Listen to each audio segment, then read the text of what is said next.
Good day to all. My name is Amreen Khan. I am from ECNEE Department, Faculty of Education, University of Sindh. Tomorrow we were discussed about the language freedom, and now we continue the discussion about the language freedom with some examples of writers. What in 1990 says that the influence the power exercise on the public discourse is clear about the use of language and power.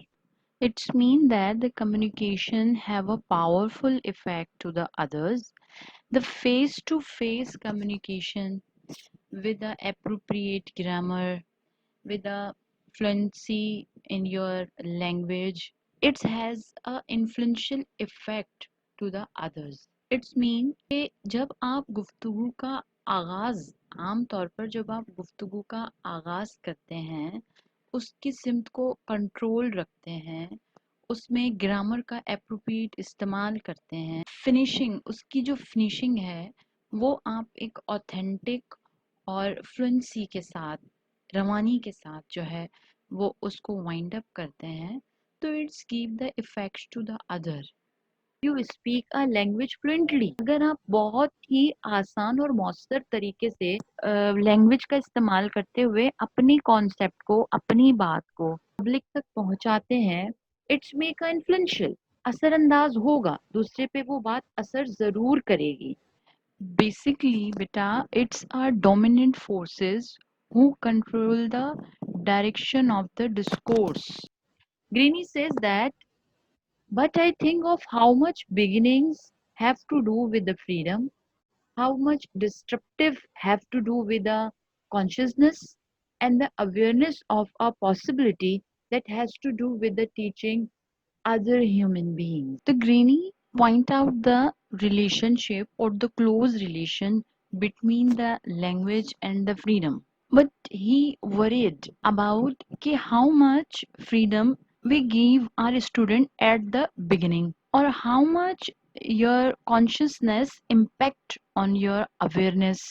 The Greeny emphasize on teachers you have to provoke your students to break the traditional or the oldest method of a teaching. Means he emphasized that there is a freedom of language between the teacher and the students. It's a very essential for the teaching or the learning. Also worried about the education emphasizes upon the traditional education emphasizes upon the discrimination between the race, caste, genders. So they emphasizes the teachers that there is a freedom of language that everyone express their feeling by the use of a language.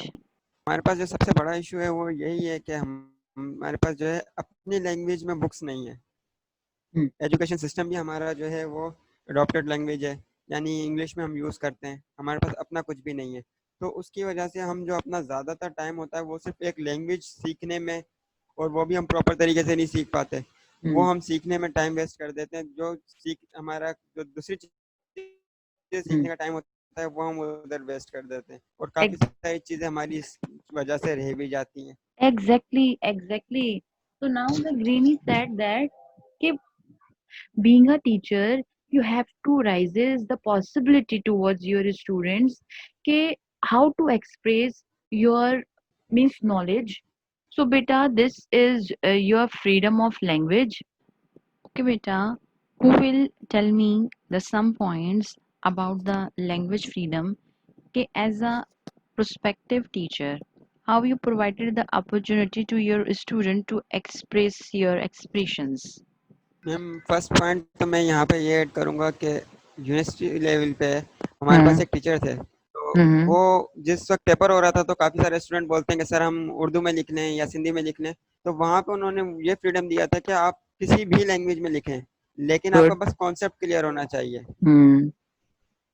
अब ये हमें पता है कि जब हम अपनी language में लिखते हैं तो काफ़ी सारी चीज़ें बासानी लिख लेते हैं, लेकिन अगर हम किसी और लैंग्वेज में लिखते हैं तो हमको वर्डिंग का मसला होता है, जिसकी वजह से हमें काफ़ी सारे पॉइंट्स छोड़ने भी पड़ते हैं. तो उधर वीकनेस आ जाती है। सही। हम अपना कॉन्सेप्ट सही तरीके से क्लियर नहीं करते। अगर हमारे पास पावर नहीं होता बोलने का इस तरह से, तो हम अपना कॉन्सेप्ट क्लियर नहीं कर पाते। जो हमारे माइंड में चल रहा होता है वो हम क्लियर नहीं कर पाते। सही। नेक्स्ट। जी मदिया। मैम जैसे कि इंग्लिश लैंग्वेज जो है वो हमारी सेकंड लैंग्वेज है ना, और हमारी जो नेशनल लैंग्वेज है वो उर्दू लैंग्वेज है। अगर कोई भी, हम किसी भी तबके से ताल्लुक रखते हैं, किसी भी लैंग्वेज से ताल्लुक रखते हैं, लेकिन अगर हम जैसे कि नेशनल लैंग्वेज हमारी उर्दू है, तो हम अगर उर्दू में उस टॉपिक को या जो जो हमें क्वेश्चन दिया गया है उसको अच्छे से ब्रीफ कर सकते हैं, तो वो हमारे लिए कुछ ज्यादा बेहतर है। और टीचर भी हमें यही फेवर देते हैं और आगे से हमें भी बहुत कुछ समझ में आता है। तो इस हिसाब से अगर स्टूडेंट को ये आजादी मिलती है कि वो जो उनको समझ में आए वो अपने अल्फाज में लिखे, तो ये बेहतर तरीका है। सही। नेक्स्ट कनीज।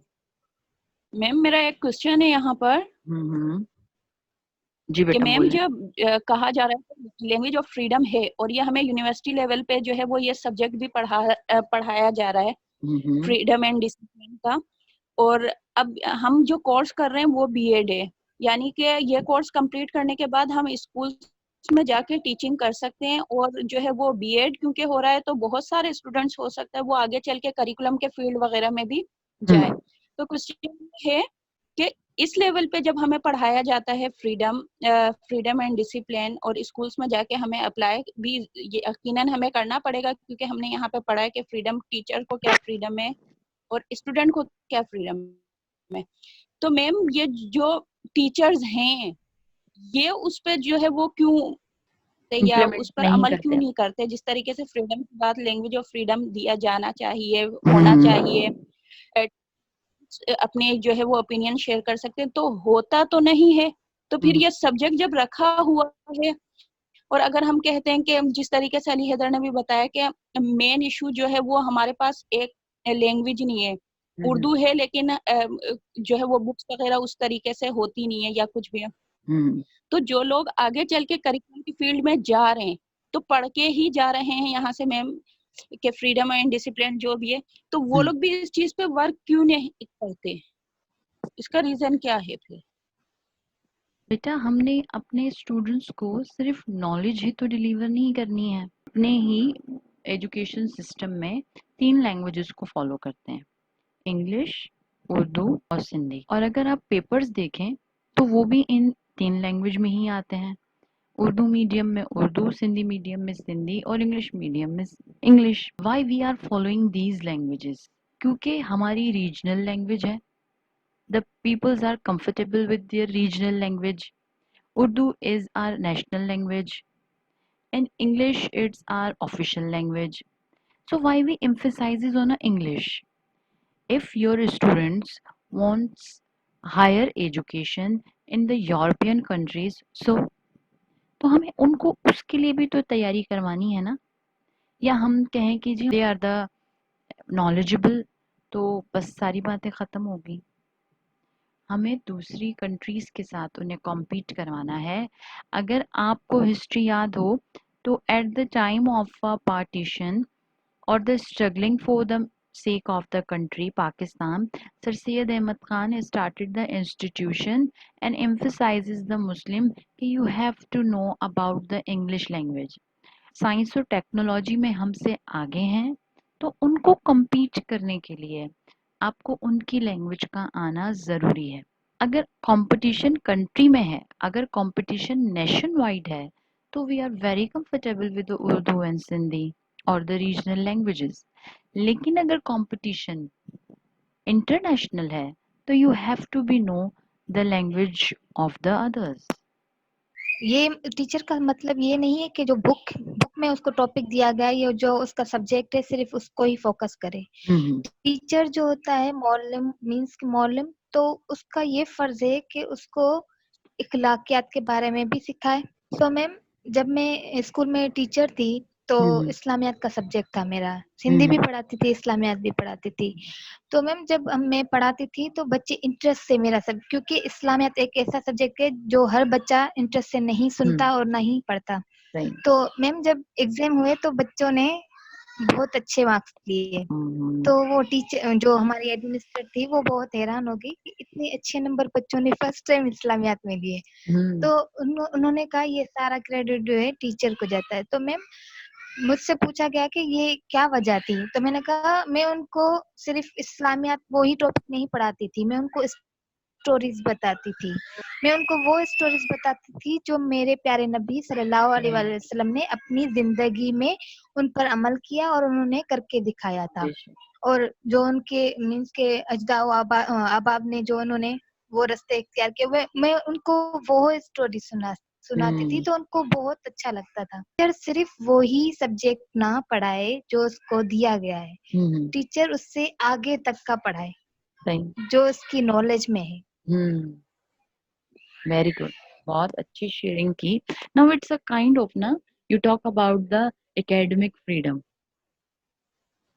ये चीज जो है वो आपने एकेडमिक फ्रीडम की बात की कि वे provided the freedom to the teacher कि आप अपने कंटेंट में और क्या क्या चीजें इथिकली मोरली जो भी ऐड करना चाहते हैं वो दें। बट नाउ इट हमें क्या एम्फसाइज करना है बेटा, अपब्रिंगिंग ऑफ आवर स्टूडेंट, हमें स्टूडेंट्स की परवरिश करनी है जैसे आपने बताया। Very good. Hope so, Beta, you understand this topic very well, and thank you so much for this great participation. I really enjoyed this class. Allah Hafiz, God bless you.